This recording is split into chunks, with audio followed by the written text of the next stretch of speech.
Hello guys, this is a video on the goals in Wuthering Waves, and mainly if you're new to Wuthering Waves or you're just a casual player, I think this video can help you decide on some of the things that you want to do when you log in to Wuthering Waves to play the game. The first goal of any newcomer, or even if you've been playing for a while but just logging in doing a few things, I think the goal should be to build your team.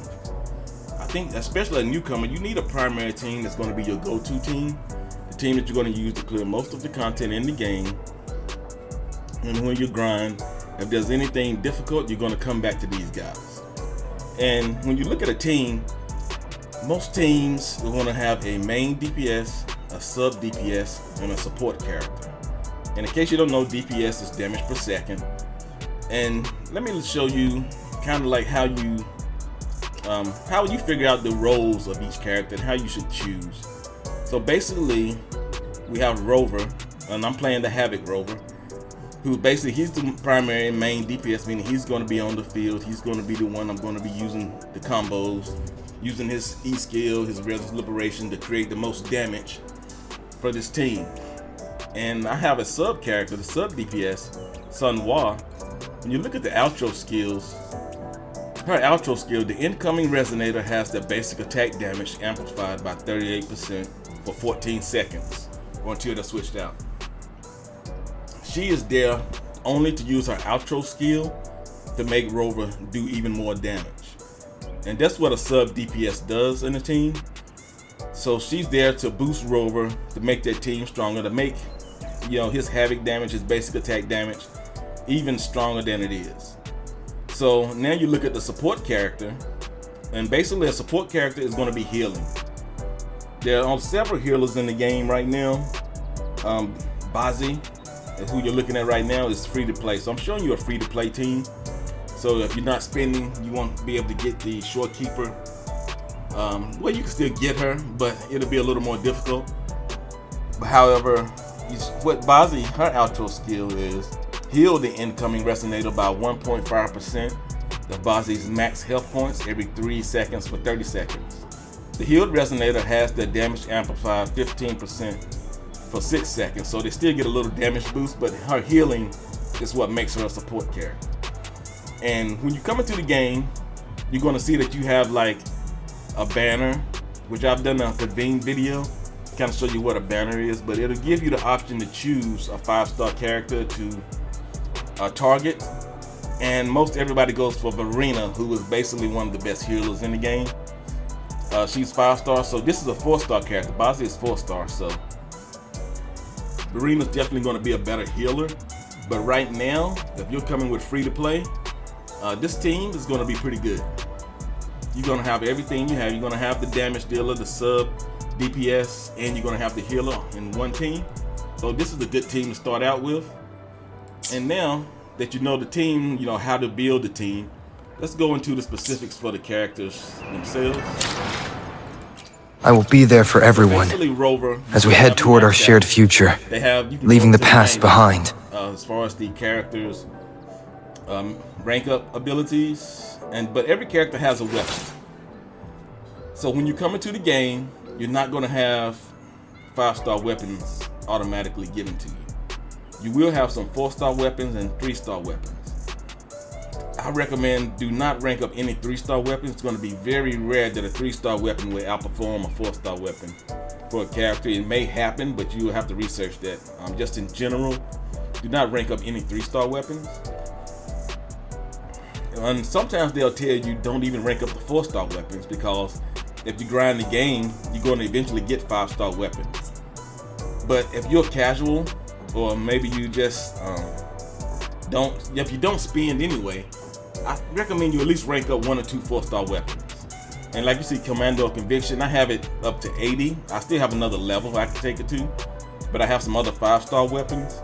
But I have this 4-star weapon, and when you start to get your 5-star weapons and you start building those up, okay, you're not going to use the 4-star weapon anymore. However, you're eventually going to get new characters, and you're not going to have a 5-star weapon for every single character that you get. It's kind of a balance you have to kind of work through. So this 4-star weapon is going to come in handy when you just need to put it on a character especially if you're going to play on the same team. Say I have one 5-star weapon, but I have 2 characters that I can switch it between. If I put them on the same team, I mean, that's going to limit me. So this 4-star weapon can come in handy for those situations. So I would say rank up a 4-star weapon, but when you get the 5-star weapon, focus on the 5-star weapon because it's going to be much better. Now the echoes. Every character has an echo set that is best for them. Like, I'm using Havoc Rover, so I chose Sun Sinking Eclipse, which basically is for the Havoc characters. And when you have 5 of the same echo and the same Sonata effect, you get these boosts that you see my cursor on. If you have 2, you get this boost, and 5 out of 5, you get another boost where upon using basic attack or heavy attack, Havoc damage increases. If you haven't gotten to the point where you get 5-star echoes, I would not rank up the full team of 4-star or 3-star echoes. Because once you do need to rank up some of your echoes eventually, when you get there and you want to get all 5 sub-stats available. However, you're still using 4-star and 3-star echoes, I would only rank up the primary echo, which would be the top echo where he transforms into Dreamless. And I would not rank up the others at all. I would leave those until you get 5-star echoes. But one thing I will tell you, if you want to rank up 4-star echoes, it's not that bad because the 4-star echoes can be used as material to rank up the 5-star echoes. So it won't be a 100% back into the echo as far as what you put into the 4-star, but it will give you a good jump and be as far as the 5-star echo, as far as the materials needed to rank it up. So you could rank up the 4-star echoes, but I would not rank up more than 2 or 3 on the team, especially until you start getting 5-star echoes. But don't be discouraged if you've already done it, because you can use those 4-star echoes as material for the 5-star echoes. Next, you want to look at each characters on your team. Each character has a Forte circuit. It may take a little research, but you need to figure out which parts of the Forte circuit you're going to focus on. Because each one is 5. You have 5 basically: normal attack, resonance skill, Forte circuit, resonance liberation, and intro skill. Of the Forte, it's very rare that more than 3 of those are going to be really important to that character. Sometimes even 2 or just 1 is going to be the main focus that you should primarily focus on until you get that one maxed out. Don't worry about any of the others. So I would say look at that, do a little research on your character, and once you know your character pretty well, you play the game, it'll be easy to figure out. But if you can't figure it out, just Google it. I mean, you can always ask me and I can give you my opinion and just comment on one of the videos. But do a little research rather than blindly wasting these materials, because you know it's going to be part of your daily grind. Another video I'm going to talk about is how to use your time, what to do on a daily basis.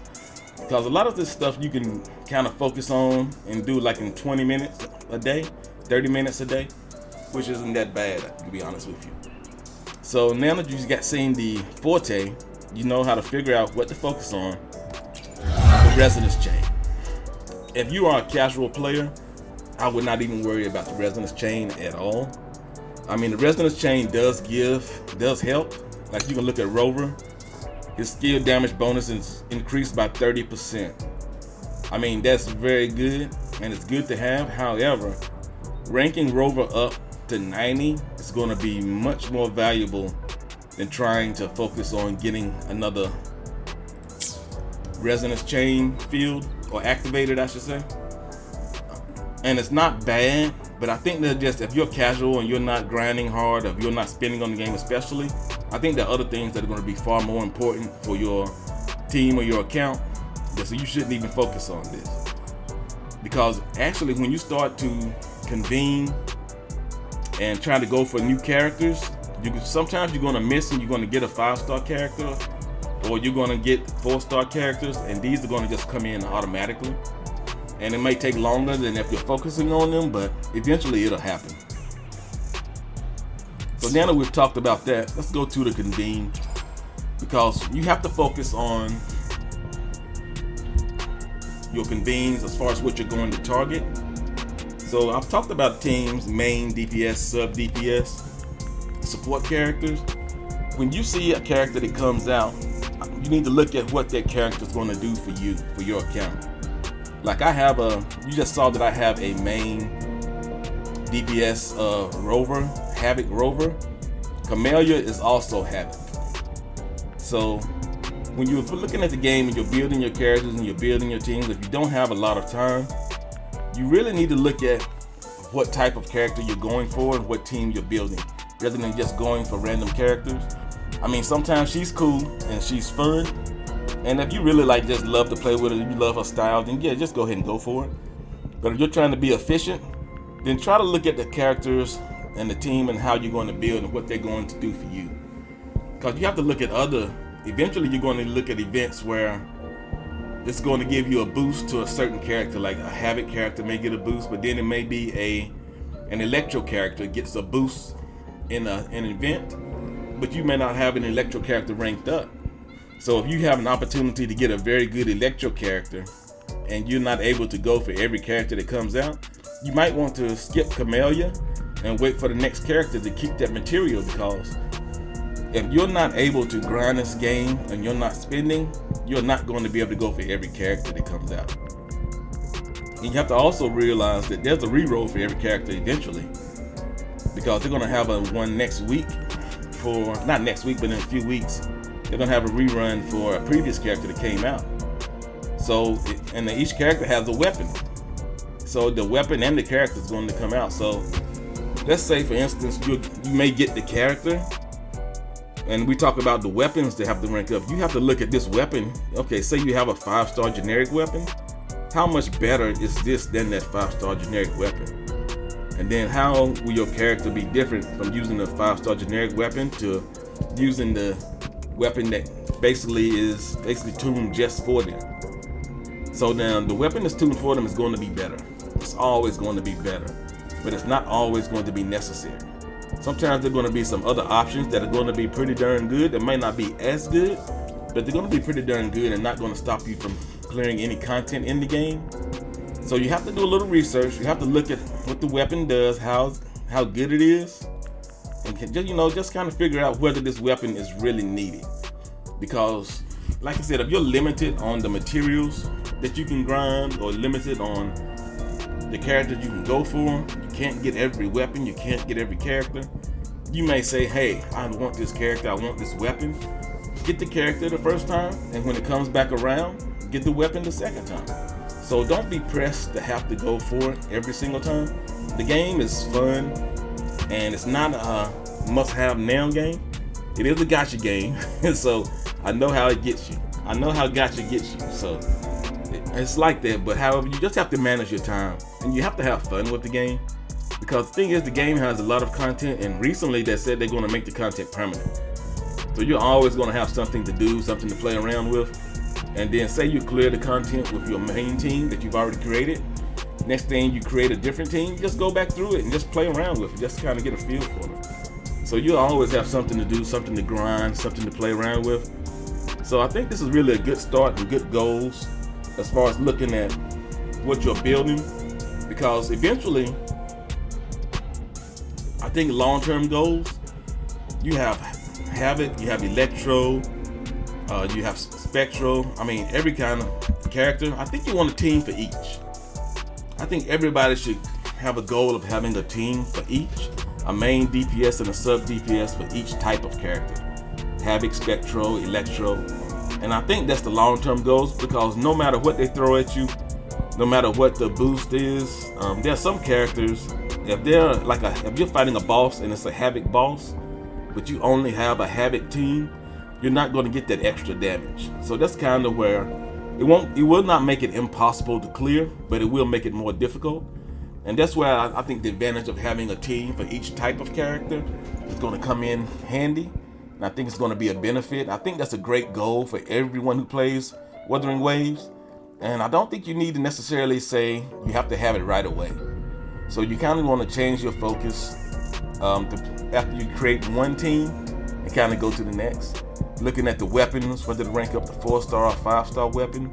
Managing your convenes. Are you going to convene for this character? I think that there's a lot of decisions that you make in Wuthering Waves that's going to make it a lot easier and a lot more fun. And I'm gonna make another video on the daily grind, on what to do and how to do it. And you guys, tell me what you think about your goals. What were your goals when you first started playing? Tell me what you think your goals are now. And kind of just drop a line. Let me know if you think I missed something. If you think I'm wrong, hey, I have no problem with constructive criticism. So hey, if you watch this, hey, like and subscribe. Hey, I love you guys. Thank you for watching. And hey, I'll talk to you another time.